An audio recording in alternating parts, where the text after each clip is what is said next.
students, we have discussed already something related to the immune system. Today in this session, we have to discuss about antigen. So, the word antigen is derived from its function. So, it is an antibody generator.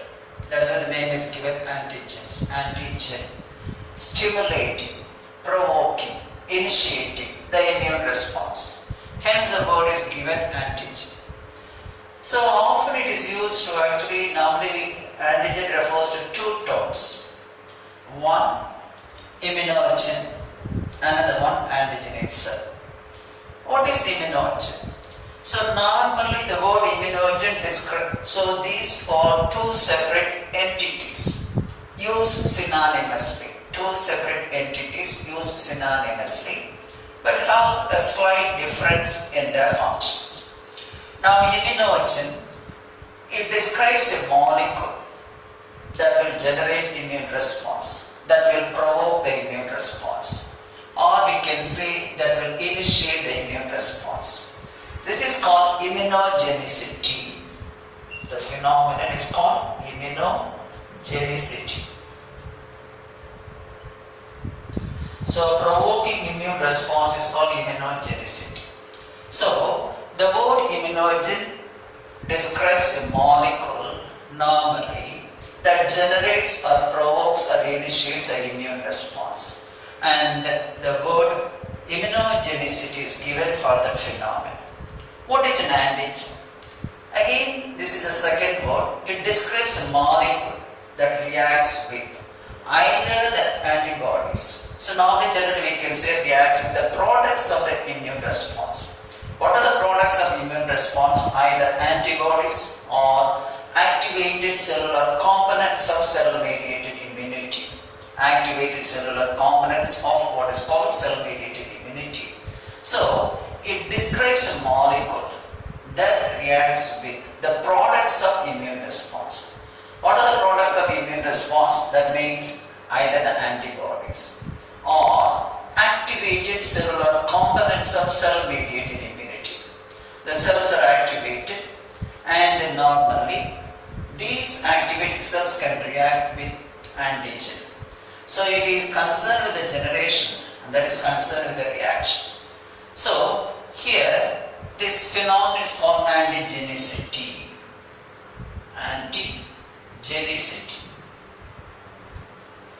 So it is not actually generating immune response, but once the immune response actually took place, the products are formed. The products are antibodies or the components of cell-mediated immunity. So they react with only the products, never initiates what we have actually the immune response. That phenomenon is called antigenicity. So what is antigenicity? It refers to a molecule. This one, that is antigens, refers to a substance, that is antigen, that normally react with the products, of immune response, and that is called antigenicity. The products of immune response are either what we have the antibodies or we have the components related to the cellular components once they are activated. So antigenicity refers to a substance that can normally react with the products of immune response, the products of specific immune response. The products of immune response are, we have antibodies or activated cellular components. What is immunogenicity? So it refers to, antigenicity, that is I mentioned. So immunogenicity refers to a substance, what is an immunogen, that actually, generate the immune response. That one allows it to react with the products of the immune response. This one actually generates the immune response. So, immunogenicity refers to a substance, what is called immunogen, that initiate the immune response. That phenomenon is called immunogenicity, and that phenomenon is called antigenicity. Okay, this is about what is immunogen, what is antigen, and also what is immunogenicity and what is antigenicity. Now let's go for some other terms related to antigen.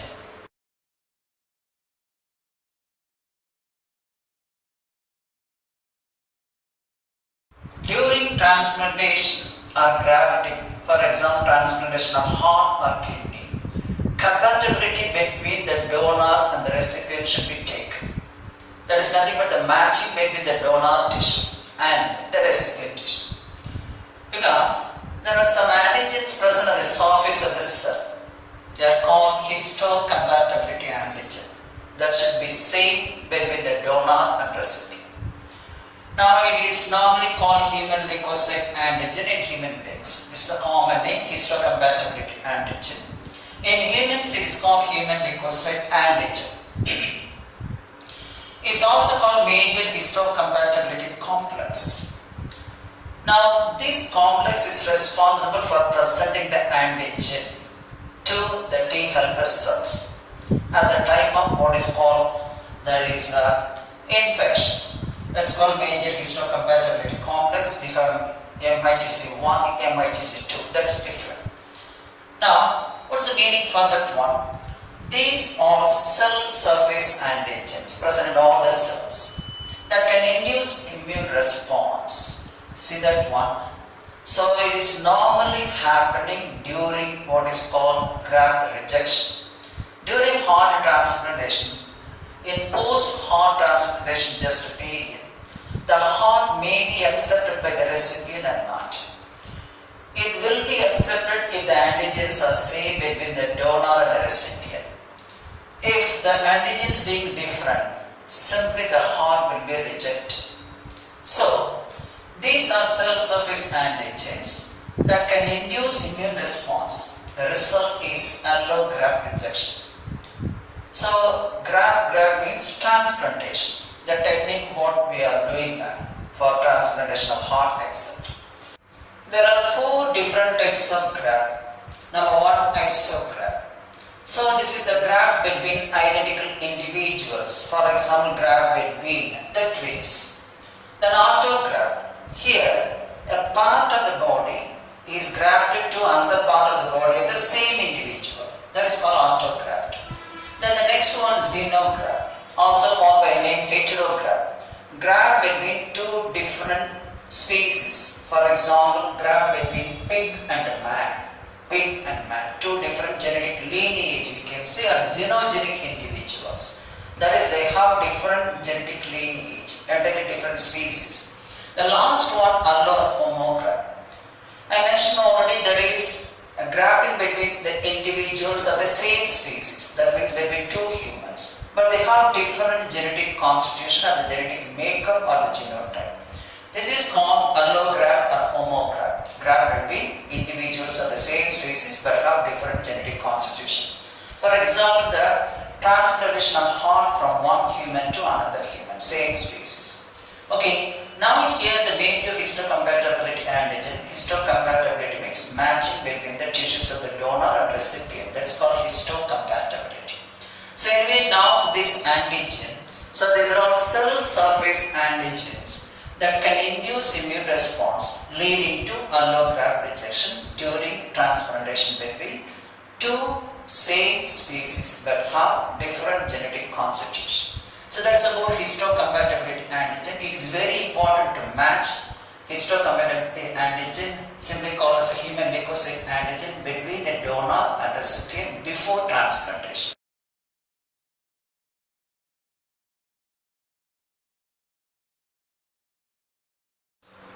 What is the difference between immunogenicity and antigenicity?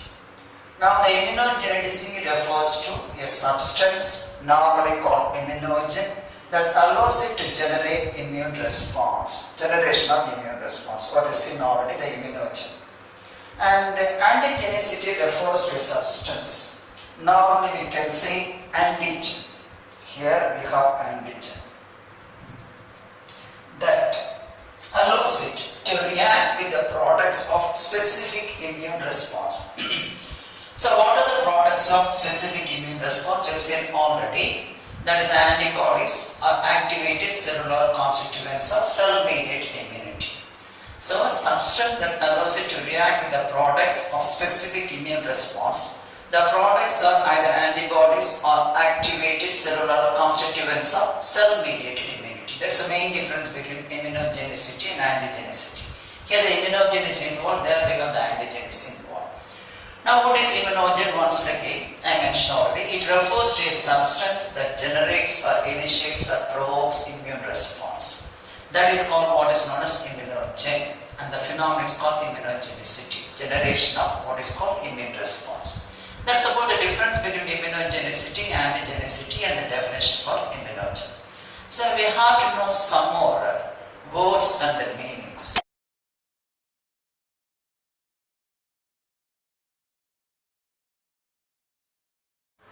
What is hapten? It is a part of an antigen which is not immunogenic, cannot generate immune response, cannot react with antibody directly, but can react with the products of immune response. What is called the preformed antibodies, the antibodies which are prepared in other animals' body. Say an example, ATS, anti-tetanus serum, taken out the antibodies used in the case of what is called non-immune individuals. So preformed antibodies means antibodies prepared in other animal body and is being administered to a person to impart immunity. That is called preformed antibodies through carrier molecules. So it cannot actually react with antibody directly. It can react with only through the carrier molecule. Here I represent antigen, normally a protein. On the surface of it we have hapten and also immunogenic part, active part. Here I represent. Okay, I will discuss later. Now this hapten cannot react with the antibody directly. So it is being acted upon by the antibody through a carrier molecule, but the carrier molecule is immunogenic. It can generate immune response. So through the carrier molecule it can react with the antibody so that the immune response is elicited. That's about the hapten.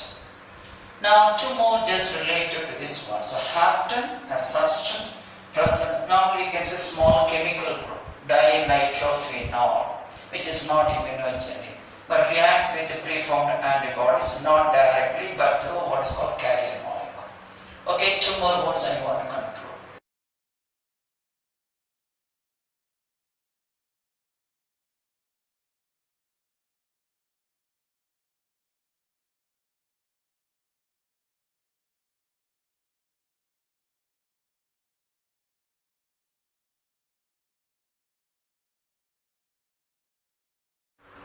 What is an epitope?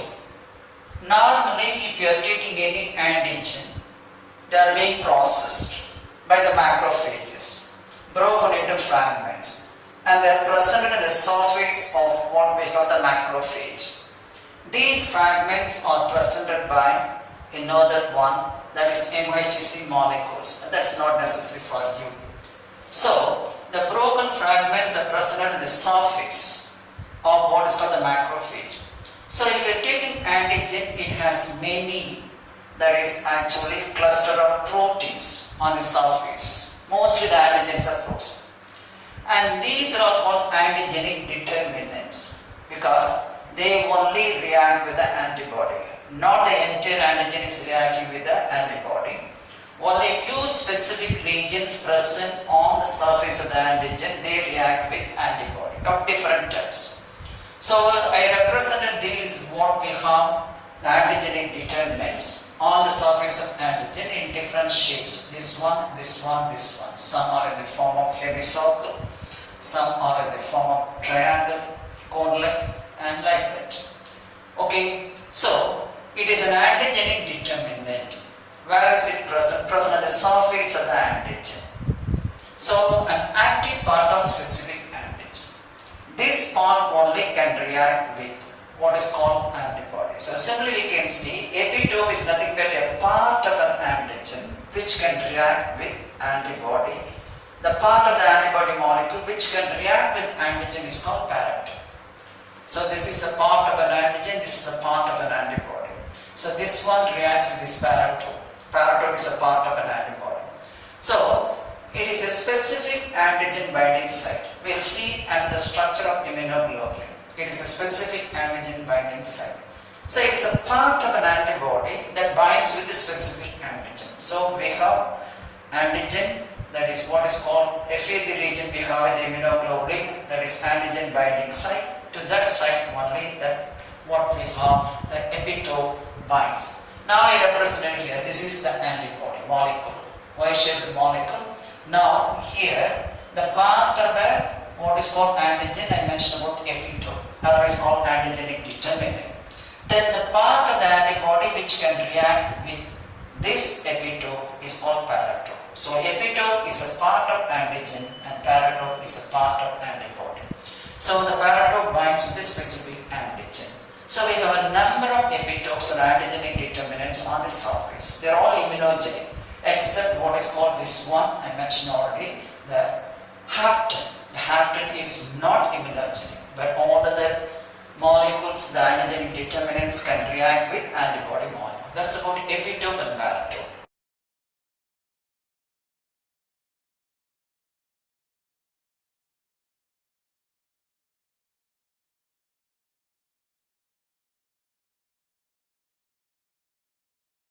What are the types of antigens based on origin? So based on origin we can have two types, one exogenous antigens, another one endogenous antigens. What are exogenous antigens? Those substances that enter into the body of host from outside.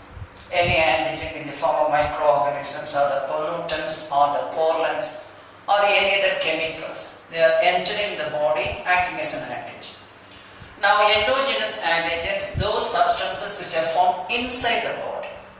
For example, the blood group antigen A, B and also the HLA antigen, the human leukocyte antigen. These are all formed inside the body. Those antigens formed within the body, they are called what is known as endogenous antigens.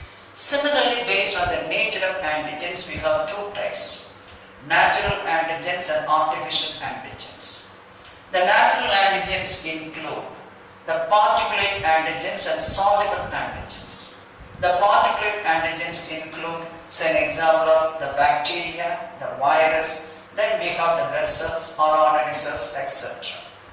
These are all what is called the particulate antigens. And also we have what is called soluble antigens. So generally we can say antigens based on nature, that is we have natural and then artificial. The natural antigens include, that is particulate antigens and soluble antigens. The particulate antigens are nothing but the bacteria, any other microorganism, virus, cells, erythrocytes. The soluble antigens under the natural category are nothing but the various biological molecules, proteins, glycoproteins, lipoproteins, carbohydrates, etc. Under the artificial antigens, many synthetic polypeptides, many synthetic macromolecules, even the DNA from outside. When chromosomes are introduced into the body, then what will happen? We have the formation of antibodies against DNA. So we have the macromolecules, synthetic molecules, the chemicals, all from that is outside. They are being synthesized artificially, are called artificial antigen. This is another classification, though we don't have that one. So natural, artificial. Under the natural, we have soluble and particulate. So artificial antigens, the synthetic polypeptides, the synthetic macromolecules, etc. So I will conclude these, what is called the antigens. I am ending the topic antigen. We have to go for the next part, what is called the antibody, in the next class.